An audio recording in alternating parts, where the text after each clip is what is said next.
Hello, everybody. Dark Knight 316, Rubber Really Gaming. And this is the Roundtable, episode 19. So, what'd you bring us today for our drinks? So I got this one, Bang Blue Raz. It's actually super duper cold right now, but Oh, speaking of cold, this Loco Mocha from Java Monster. This is look good. This is coffee plus energy, if you didn't know. mm-hmm. And then, of course, we're not sponsored by Monster at all. But if they want to sponsor this channel, So they can give us a call. fun fact, people may not know, but Bang is owned by Monster. So fun fact there. Yeah. I read an article about it. Yeah. So I got some.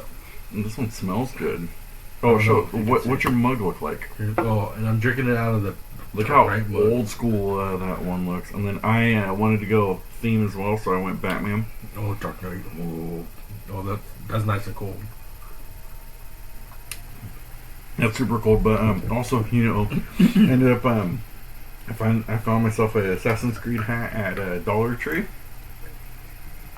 And I'm currently wearing it so we could represent. Boom, boom. Oh, Look, I'm we're over representing on PlayStation. PlayStation. Oh, yeah, did not know that. Coincidence. We're in the PlayStation. Yep. That's what happens, man. All right, so what I didn't know was that Clair Obscur Expedition 33. Clair Obscur is the actual name of the game, not part of the Expedition. We 33. were talking about that because remember I made mention of it. It probably was because one, they never really said what Clair Obscur was. Yeah, I still don't as you even started really playing through the game. remember what that is. But I said because they can change it, Expedition 33 as each adventure or something like that to keep it like the Final Fantasy theme. That's what I figured that they and probably so do something that's like that. basically what the CEO of the company was it Sandbox or Sandfall. Yeah, I thank think you. the guy's name is Guillermo something. Yeah, he said that he's willing to make a sequel to Clair Obscur Expedition 33, but he's going to cut off the Expedition 33 part, and he said that Clair Obscur is going to be the focus of the games moving forward, and he is saying that he's thinking of a story that's just not quite finished yet to make it as a sequel, but I'm thinking if they're going to do the whole thing, because he says the team is excited to continue what it is, so it's probably going to still be like turn-based, but it's probably not going to have the same characters as Expedition 33. So I'm assuming it's probably going to be, if they're going to still do this expedition type thing, it's going to be, I assume it's going to be a prequel. So it's going to be kind of like the First Order in Assassin's Creed, where it's the first people that ever created the expedition, besides the paintress and the other dude. What's his name? The dad. What's his name? Why is my mind drawing a I blank? can't remember the name. Good game, and I can't remember. I know it's my game of the year, and I still can't even remember it. But anyway, before they even went on to their expedition, so I'm assuming it's like Expedition 0 is how you could probably see it. Or what? What I was thinking is, what if they did it where they continued on letting you know how, the paintress came about, because you don't really know too much. You know that they're wrapped in with the family. Yeah. But how did she become the paintress? How did the mom become? She got the power of the paintress, and then how was would they explain it? How the paintress was able to do the whole and with Verso, the countdown where your life ends at 33, because with things like that you wonder. You could see how she got the curse and stuff like that. I think it's going to focus more on their family, because they're going to have Mayel come back because she's the main character. So I don't know. Come back. Verso might be there too. I think they're going to do both because they're going to fit them together, because everybody likes Mayel. So and they like Verso too, but Gustav's not going to be in there because he costs way too much to voice act. But one thing you forgot to mention though. What are we playing? Oh yeah, so I recently finished off Octopath Traveler. Finally got the platinum on that. It took a long time. The last boss kind of reminds me of Kefka from Final Fantasy VI. Yeah, I started watching. The reason why I said that is because you break off into teams, so you have your four 4 teams to fight one part of them, 4 teams to fight the other one. So you fight the bottom half of this big creature, and then if you survive it, it moves up to the other half of the creature. And if you play Final Fantasy VI, which I have, you know that Kefka becomes a god, and he has the multiple layers of his body, and you got to break off into the teams as he moves up to the different layers of his body. And so because of that, that's why it reminds me of it. So now what I'm starting is Octopath Traveler 2, and I'm actually really enjoying it right now. And I actually, from what I've been playing, I actually think it's better than the first Octopath Traveler. You think so? Okay, that's good. Well, what have you been? That's what I heard. Well, I just platinumed Yudian Chronicles 100 Heroes, so I got through that one. It took me like 200-300 hours. Well, look, I've been playing that game since June. I think since they had it free on the PlayStation Plus for your subscription, so I downloaded that to try it. But I've been at it since June, playing this game as much as chances I got. I don't think I actually played anything else. Maybe I did. Maybe Final Fantasy VIII. I don't remember. I think I played a little bit here and there. Yeah, I think you bounced off between 2 games. But finally finished that game. So now, what everybody wants to know, since your platinum journey, what's going to be 900? 900. So 900. So wait, somebody said 900? 900? 900. So I'm getting close to 900 platinums. I'm one away from 900. So my 900 platinum is going to be Tactics Ogre. And I'm setting a goal for myself that now that I just platinumed Yudian Chronicles yesterday, I got 30 days until Final Fantasy Tactics come out to be able to go and platinum Tactics Ogre. I'm going to actually make a video of my 900th platinum, kind of 900 platinum celebration to go through as I start to. I think 1,000 is probably where it's going to end for max level. That's usually typically where people go. But on my journey to get to 1,000, man, you don't want to be like that one guy who got like 15,000 platinums. No, because he's like number 2 in the world. Because here's the thing. I think when I was younger, if I put in more time, I think I could have probably hit something like that. I mean, you still could, because I think probably 90% of his games are those like cheap, like jump, stump, and the hump and dump and stuff. Yeah, but I also have to look at it too, like, you know, the ones that take like 5 minutes to play. Like, you know, I work, so a lot of these people, they may or may not work. That might just be their job of doing stuff like that. You know, like, I'm getting older, so I can't play games as much as I used to, like as efficient as I used to. And I think too, like there's no competition for me. Once I hit max level, like there's no point in going higher. There's no point of trying to hit another max. Like, what am I supposed to do after I hit max level? Like, there's nothing else for me to do. So I think it's gonna be just something of it's finally time to retire, so I can just enjoy games and not worry about the platinum. And if I want to just play through it, like, I'm good. If I want to get the platinum and it's a good game, then I'll play through it and platinum it. So, you know, it gives me more time to be able to say, like, I could play my Switch too and play some RPGs on there. I can play Xbox if I want to and not have to worry about because I've been playing, you figure trophies came out what, 07, 08, and I've been playing 08, and I've been playing 4 trophies on PlayStation ever since. So I've neglected getting achievements on Xbox, neglected playing Nintendo a lot. Do you remember your first platinum? Uncharted. Yeah, I think mine was either Uncharted or it was this like kind of like this weird game where you move the camera around. You gotta take pictures of these. That was 100%. That was 100% one. Mm-hmm. Okay, yeah. I believe yours was Uncharted as well, because it would have been that or Quantum of Solace. Yeah, it's one of those two. Quantum of Solace was a good game. It was a good game. I had fun online. There was a lot of like trolling in that one there, because one of the ones in Quantum of Solace that I could remember is if you were 007, you had to escape without getting detected or without like dying on there. And I remember that there's this one stage that kind of had like a boating area and stuff like that. And you can get up onto the roof, and they had kind of like this grenade launcher type gun that pretty much is like one kill or whatever. And so I was able to get up onto the roof. I hid there the whole entire time, and I could see this guy running around trying to find me because he's the last person there, and you had to get to this little area to defuse the bomb, and then you escaped and stuff. And so when I saw that he left, I just ran towards the bomb, hurried up, defused it. He could not find me. He finally went up onto the roof and was trying to shoot me from that part on there, and then I was able to.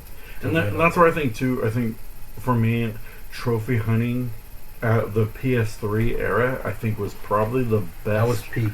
I think that was the best ever we were ever going to get for trophy hunting, because as we started to get into the PS4 and PS4.5, I think that there just hasn't been, like, trophies hasn't been as fun as of late. They've either gone in like two camps. One, they've just made some games really, really easy, or they made games really, really hard for platinums. Like, I think of like Demon's Souls. I'm terrible at it. Neo, I'm terrible at it. Like, things like that. I think they made it way too hard for people like me who, I don't have a lot of time to put in there, but then they make it easier for people like me who are like, I don't got a lot of time, but I can beat this game. Well, I think there's no like middle ground. Well, I think usually. A lot of also what I think is like the bad parts of trophies is some of these ones were, like, I remember early on, I believe it was Crisis 1 or Crisis 2.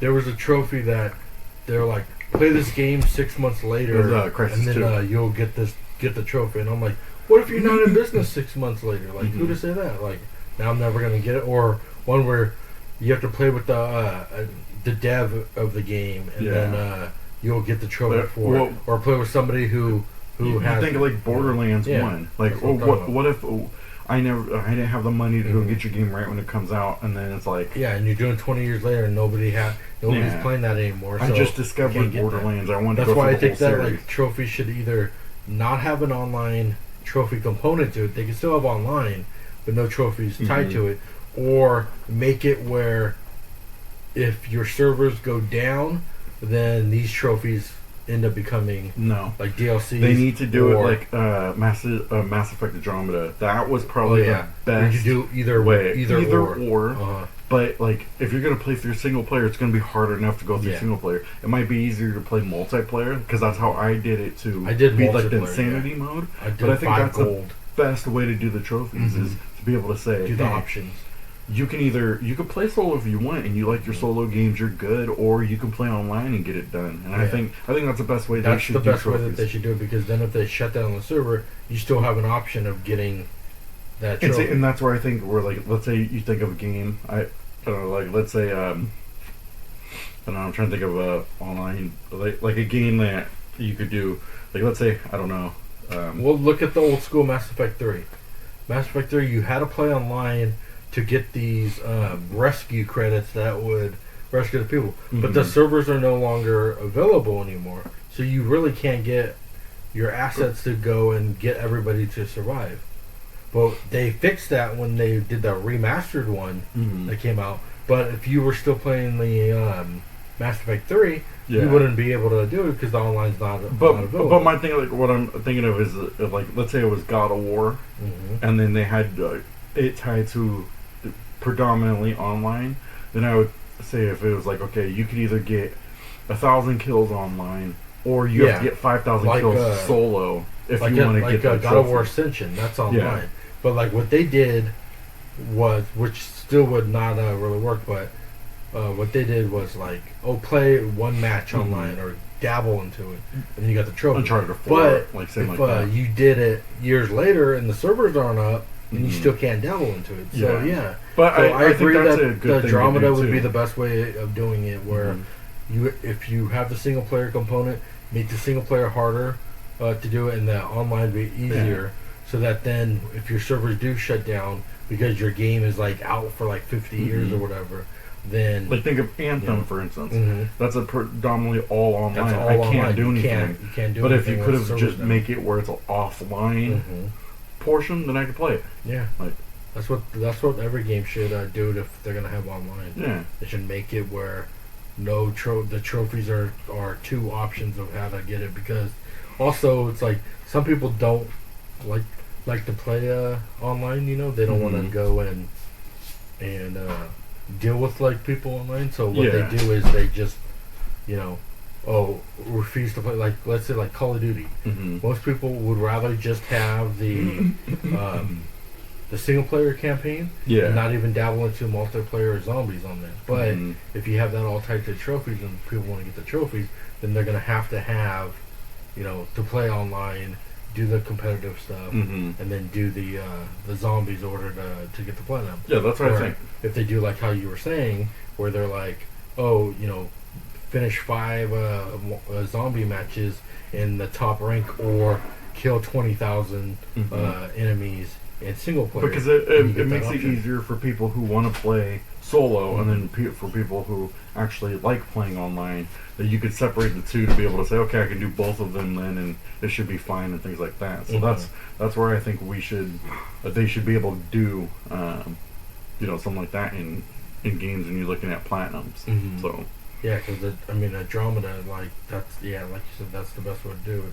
Now the next subject is, like you can see it behind us on here. It's Final Fantasy IX 25th Anniversary Tokyo exhibit announced. So why are they bringing this exhibit to Tokyo Game Show? Is it possibly that the Final Fantasy IX Remake is gonna finally come out and they'll finally announce it? Because for one thing, it comes out I believe the 30th, right? Is when Tokyo Game Show is. According to this, is the 22nd. The 22nd of November. So no, it's 22nd. Because this right here says November to 12/7. 12/7. Yeah, I don't know why they did that one on there, but anyway. Well, let's see. Yeah, so Square Enix announced the 25th anniversary edition held from November 22nd to the 7th in Japan, titled Final Fantasy IX 25th anniversary. So it may not even announce anything at Tokyo Game Show in September.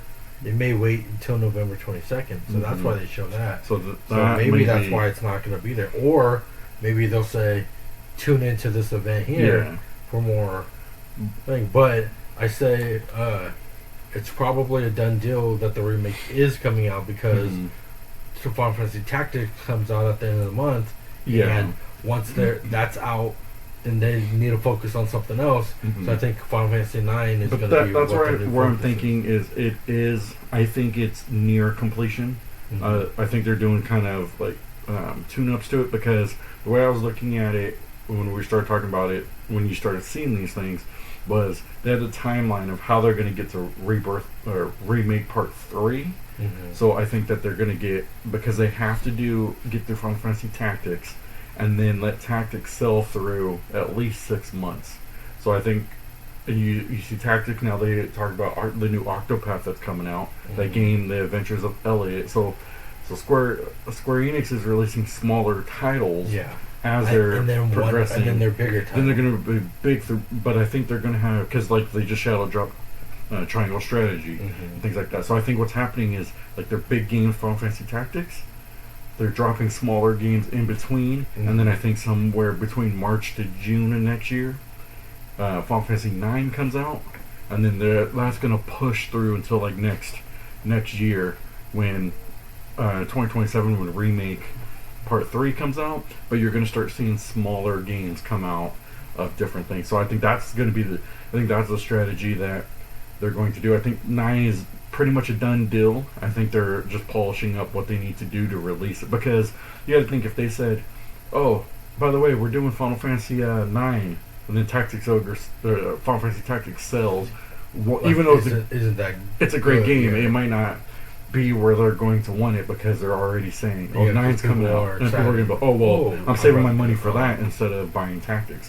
Where they want you to be able to buy Tactics, play through Tactics, get through it, and then start playing Final Fantasy IX, and then have 9 a good chunk that can get you through. Like, if you were to play it could get you through until a rebirth or a remake announcement. Because one rumor was that Final Fantasy VII Part 3 is called Return. Because they're saying you're going to return to the normal timeline. You know what? Maybe we can do another one. Nothing big isn't like next week. Maybe we can talk about it, because I don't want to talk about it now. But Like we can if we want to. I mean, we could do it again. Like we did. We could talk about it again as it gets closer to Tokyo Game Show. And stuff like that. But I read recently also that they're supposed to be doing a Chrono Trigger like anniversary exhibit and things like this. Is it going to be at Tokyo Game Show? Or is it going to be that? I don't remember. But they were selling the merch and stuff like that. When is the anniversary? I mean, the 25th, I believe, is next year. Or it's going to be the 30th. Let's see, Chrono Trigger, right? Yeah. I saw something on there. See if I could spell. So it's a 30-year now, but I don't remember where it's going to be at. What I read, but. They're gonna do like this, but they're gonna do like an exhibition like this. If I find it, I'll send it to you. Okay. But then we can talk about I think it's a similar like this. Oh, they're gonna show it like that, but then people are gonna be like, oh, are they gonna make a remake of Chrono Trigger? I don't think they will. I actually think that they will. I don't think it'll be a 2.5. I don't think they will yet, unless they do like it's already complete and they shadow drop it, because I think they're more focused on Final Fantasy. No, trying to I don't. I think it's going to be one of their smaller games, kind of like how Dragon Warrior, how they drop those out, and those are like kind of like the smaller type. Yeah. Well, I even forgot about that too. I think they think Chrono Trigger is going to be more like that. Yeah. So I think that they'll like announce it, tell you the date up on it, not have to worry about that it's going to like overshadow something else, even though it probably will, because most people want a Chrono Trigger for this generation, because you can't really play that game. I think a 2D, like how you're saying, like a pixel remaster like that would be cool. 2.5D. Yeah, but I think 9 is coming out. I think it's just in a timeline. Mm-hmm. Yeah, well, of course. They're doing a timeline, so they're not going to give you a lot of information because they want, but they're like giving you like snippets like this that we're seeing to be able to say, oh yeah, like here, because they want you to get like they want the interest, taste it a little bit. They want the interest to be there, so that then when they do bring it out, everybody's just so interested. Oh my gosh! I think they want to have it where the fans are like, oh, it's trash, it's not coming out. Like you guys are terrible company. They want their expectation to be like. They want that, so when it drops, you go, oh my gosh! I wasn't expecting it. Oh, it already came out now. Like, because I want to play through 9. I'm hoping that they fix a lot of like. If I'm looking at trophy-wise, what they put in the trophies in the other one. Don't do the jump rope. Yeah, they probably will, but don't do the jump rope. But also, take that sucker out. Like, I might just play through 9 instead of Tactics Ogre. But like when you're playing through 9, like you think of the story, like, how are they going to retell the story a different way? Like, how are they going to? I mean, I think the story was good. I just don't think it. I don't know if they're going to really. Retell it as much per se. Excuse me. Like maybe they'll have like Garnet's past more.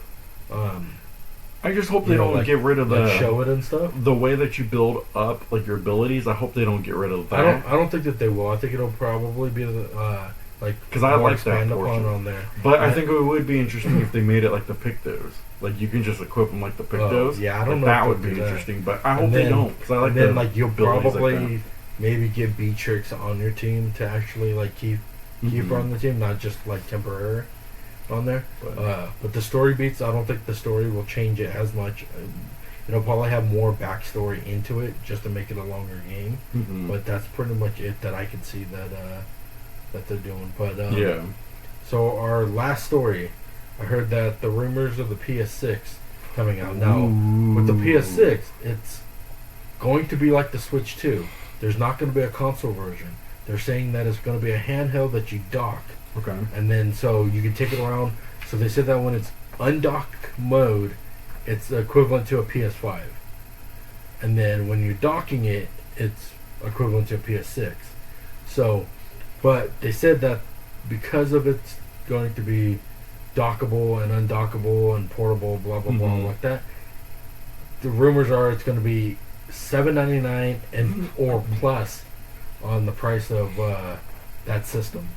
Now, do you think that that's way too high, or do you think that they should price it under the Switch 2? I think that they should just price it under the Switch 2. I don't think it's worth. Honestly, I don't think any console is worth $800. I mean, the The Pro now is like $750, I think it is. I don't think it's really worth that much because you also have to start now like selling games because this console generation hasn't had games. Well, I mean, the rumors is the reason why it's going to be $799 plus is because of the scarcity of getting the parts and the inflation and the tariffs and stuff like that. It's not even any of that because you got to think when you start already planning this, you already have a deal in place of like, so if they're going to use NVIDIA, like you have a deal in place already, what your time frame is, you know, cost, all that stuff. You already have that stuff in place. So now if NVIDIA's making your chips, let's just say, I don't know who's making it, they're already planning, okay, I want 1 million by this time, I want this.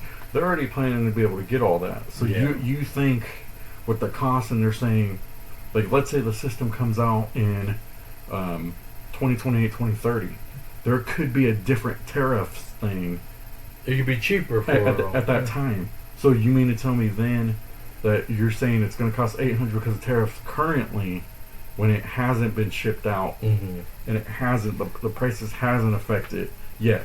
So you're going to put in the consumer pricing because of tariffs for a product that's coming out maybe in 3 years. Yeah, because they were also saying policy could change in 3 years. The new Xbox system that's coming out is going to be priced around $499. So if it's going to be $499 and Xbox will take like the Xbox win. will then end up winning it, because they're saying that this PS6 is not even more powerful than a PS5 Pro. No. So if you figure that the new Xbox may not even be as powerful, but that price point is what's going to sell it. Yeah, so price point will. People are saying that they should sell it cheaper than Switch 2 if they want it to be a competitive market. I think they Is go anything higher. I think they go about 500.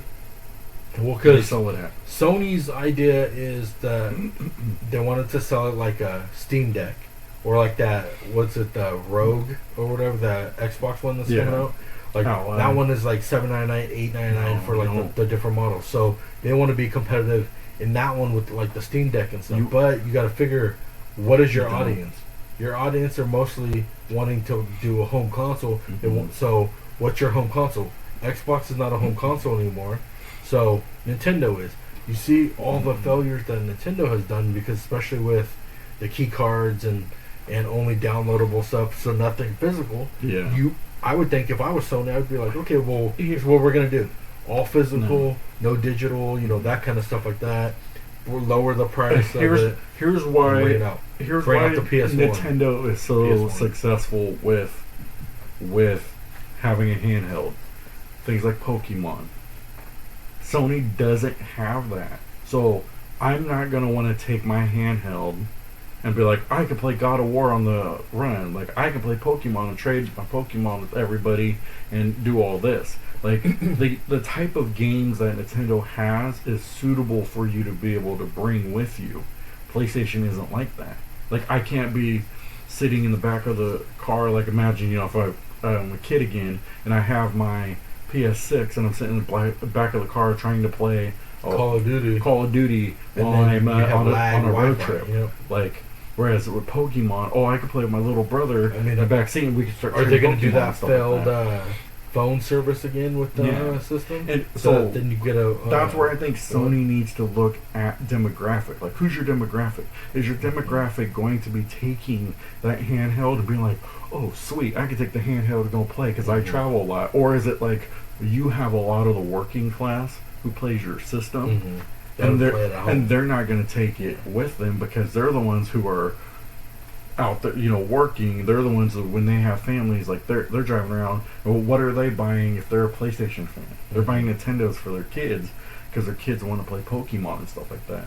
So I think what Sony needs to focus on is handheld needs to be like the ecosystem, but not your main.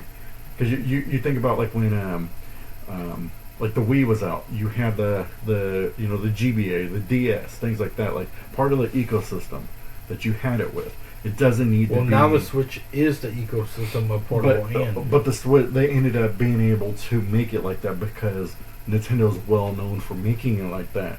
Sony isn't, and that's a thing that's going to be the problem with Sony is, yeah, you can do a handheld, but your handheld, you're going to fail in the handheld market because you're not a handheld console.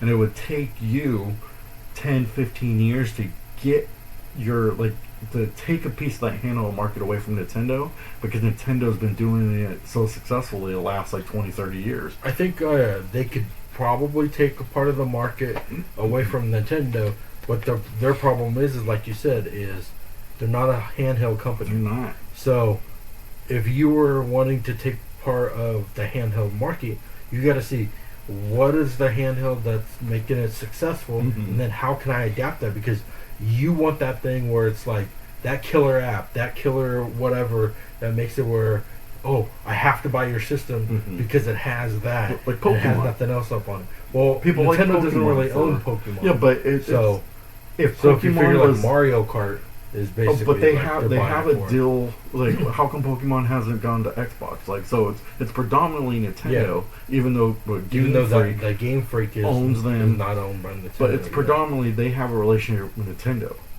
But like, what I'm trying to say is that you have the games that are directed towards more kid-friendly games. Because how many people are going to want to take their PlayStation to play Fortnite? Like, nobody's really going to care to take their PlayStation to play Fortnite. But how many people are actually like streaming from the Nintendo Switch compared to their Xbox? And do you think so that Sony's going to have removable Joy-Cons, kind of like the Switch? No, I don't think. Like, I think that they're going to try to. Do you think it's going to look like the Portal, or do you think it's going to look more like the giant Vita? I think it's going to look more like the Portal. Honestly, what I think they should just do is make either revamp the Vita or PSP, and start putting some of your like Astrobot on the like PSP2 or whatever you want to call it, and things like that. Start having, like, saying, okay, if I'm gonna make Stellar Blade, I have to make a Stellar Blade PSP kind of like lower version. Now that it's going to be a handheld dockable on there, the ecosystem will be it's gonna work undocked and dockable. Well, because I think of it. I have a PlayStation Portal. I don't even carry it with me. Because it's clunky, it's too big, it's not like really a portable to carry with me. But two, even when I play, they make it portable, where it's like the Switch kind of deal, size like that, you could bring it portable. But like you said, if you look in the ecosystem of it and you're out in the public, like you don't see most people carrying around. Like, I don't even see them carrying around Switches either. Like, most people are not doing it. Most of them doing their phone, because most of it is at home playing apps and stuff like that. Well, no, not just that. It's most people play console gaming at home. They don't really bring it with them. People missing out on the Game Boy era. Like, unless they're traveling, like you said, like if they're traveling, they may play it, or if they got like a train ride, they may go play it too. But also, it's a lot of people have a phone, have a smartphone, so they just play on their phone like that, and something like that. That's easier. So that means that Sony's gonna also compete with the smartphones and stuff. So but I don't think it's a good idea. I don't think it's a good model. They should have just done what the earlier rumors were, where they were doing a handheld and a console. They should have. So they have it where the Vita 2 or whatever will have some games up on it, and then they have their console where you just play at home. And that's what not they could have, making it like the Switch. Because PSP was really successful. They had it successful, and then they took it for the Vita and it failed. So they could have then said, this next market we're going to go into the handheld. What made PSP successful and what made the Vita fail? Well, I think what made PSP successful was the UMDs. Everybody liked that one, but also you didn't have to use their brand memory cards. Yeah. You could have used the off-market memory cards to do. Whereas with the Vita, it could only be the Sony cards that they made. So Sony, of course, is going to jack up their prices for their memory cards. It all comes down to pricing. So like with Nintendo, like you can use any card, but it has to be a specific one. But you don't have to use the Nintendo brand one. You can use like ScanDisk. You can use all these other like knockoff brands on it, as long as it has like the XD whatever on that card. It'll be able to be used on it. Yeah. So with the Vita, that's why it failed, is because you bought like a 4 GB memory card that could store like 2-3 games on it. Mhm. Was like $50-$60 like a price of a game, and I'm like, you gotta, I'm gonna buy a game, and then I gotta buy like tons of these memory cards because they had updates. That's the thing though, is when we would travel, I would bring the Vita with me a lot because the Vita was one of those. I liked playing the Vita. I'd play something on there, RPG or something. Like I remember a trip through we would take. I remember coming home playing that All-Star Battle Royale, and I was like, okay, it should take me like, we're on a road trip 2-3 hours. It should take me 3 hours to beat all the story on this. But also the Vita wasn't a big clunker. Yeah. Now everything is it's big. Like this big. What's funny was in the past, like the cell phones were gigantic, and then now they're like smaller, and then now these handhelds were all small like the Game Boy, and now they're really giant. So they're like the mini TVs and stuff. Yeah. So it's funny how the generations flip-flopped and stuff like that forward all. But if anybody from Sony is watching this podcast, I would tell them, get away from the handheld market until you perfect it. My advice would be to bring out another PSP, something like that smaller one they had, the Go, something like that could play PS5 games if you wanted to. Like, could play your digital library. As a matter of fact, you could probably make a lot more also if you said, you know what, you could play our retro library on this. And this can be strictly just where we put our retro, and you can play all that. As well as you can play all of our other games, but, like, it's going to run better on here. Like, something like that. But I think you bring that out along with... Because now if you say that's $200, my console's $500, people in their mind may justify saying, I will spend $700 because I want a handheld and I want a console, versus you saying, pay $700 for just this console with no disc drive, no nothing, and no games, and just buy it because you're a Sony fan. Like, I'm a Sony fan, I'm not buying it. If you look at the history of Sony, which they should have learned by now, is they don't innovate. They copycat. They copy everything. So like when... Well, they innovated with the PS3. No, they didn't really innovate with the PS3 because if you saw when the Wii came out and they had the motion controllers, what did Sony do? They came out with their Move controllers. And then Xbox came out with like the Kinect and stuff. And then you see now where it's like all the VR stuff, where it was like Facebook had their Meta and all the stuff like that. And then what did Sony do? We came out with their VR. And they came out with VR 2 and it has they came out with their VR 2s to upgrade forward. So it's like they just copy everybody else and they can't get that break. So maybe they should just do like what Nintendo did, where they had their handheld, they had this, and then when they brought out the Switch, people are like, what? It's a handheld and a console? Like, and you can pop off the Joy-Cons and do it? Like, this is weird. And it was so successful for it, and they bought it. Now Sony's copying it, chasing that trend. So Sony should come up with something that is innovative. Yeah, that Nintendo's like maybe it's like, I need to start copying you on that. Your console there, and you take it off there, and it's a VR, and you have it, and it's already built in with the VR, and then you get to play. Or something that can be integrated to be like, I can hand you a console, and you can play half the screen, like something. Something that's innovated to where people would be like, I need this. I need to buy. Or they may even think like, this looks stupid. Like, this ain't gonna kick off, and then it blows up to be something big. Because you think about how long I did not get the Switch until it was probably 5-6 years in its generation, and then I was like, you know what, I'll get one. And then I ended up getting the handheld, the light one. Yeah. But then I ended up taking the light with me over my Vita and playing all the games that I could, the Marios, stuff like that. But it was like, it took me 5-6 years to finally get it, and then it caused me to buy a Switch 2 and say, I get a Switch 2 day one, because I liked playing the Switch Lite, and I thought that was good.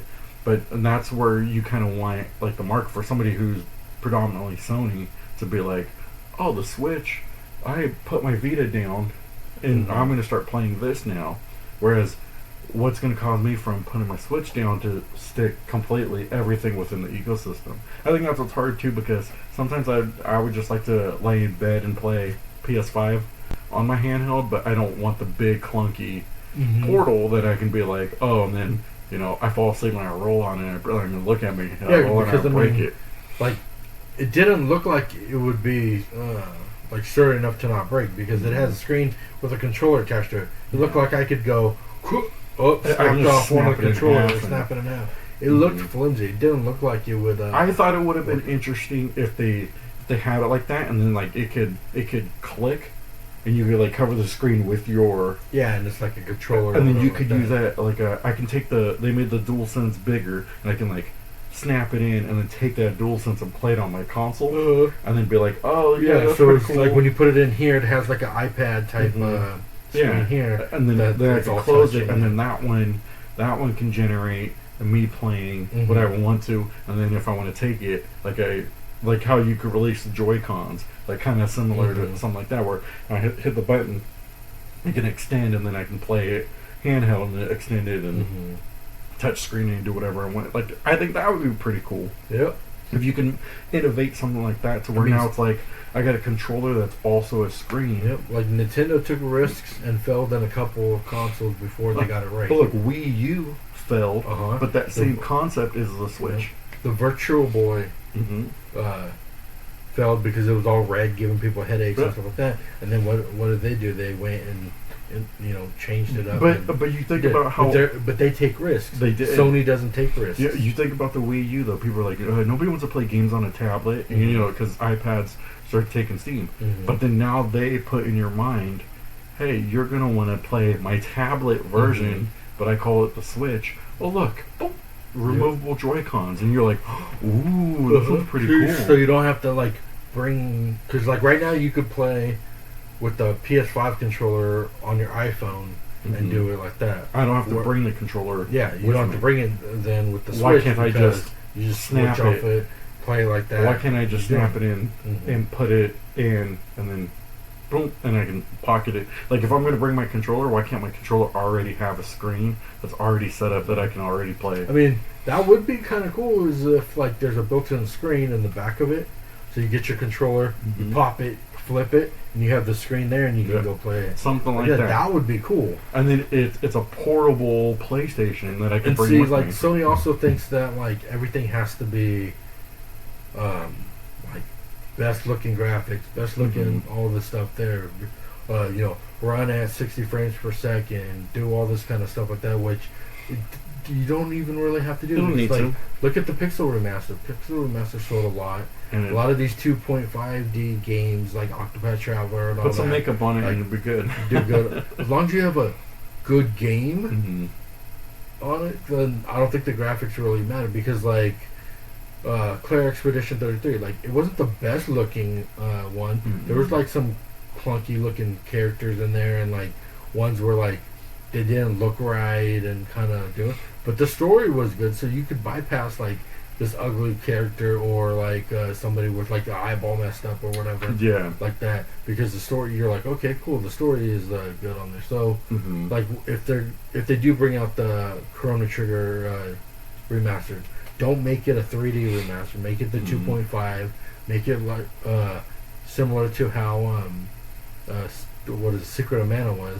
Make it a 2.5D. Same with the team running around, doing all that kind of stuff like that. Yeah. And make it fun. That's all you have to do. See, you'll sell tons of games. What I would like to start doing is having, like, they won't do it with tactics, which I wish they did, but kind of have it where you can play online with other people, and start having like the different systems like that. Like, well, I can play online if I want to. You don't generally need to have it tied with trophies or anything. But I remember playing on the PSP version. It was fun when you would pick your characters, I'd pick mine, and we could sit there and just play it online together. Like, I think they need to do RPGs like a Final Fantasy. Let's say Final Fantasy IX. I could play online, and be like, hey, I can't beat Ozma, and you could jump in and control two characters. I control two characters, and you make the decisions on, because maybe you know how to do it better than me. Because I'm like, I looked up all the videos, I can't figure it out, but you figured out a way to be able to do it. Like, I think that would be pretty cool to do.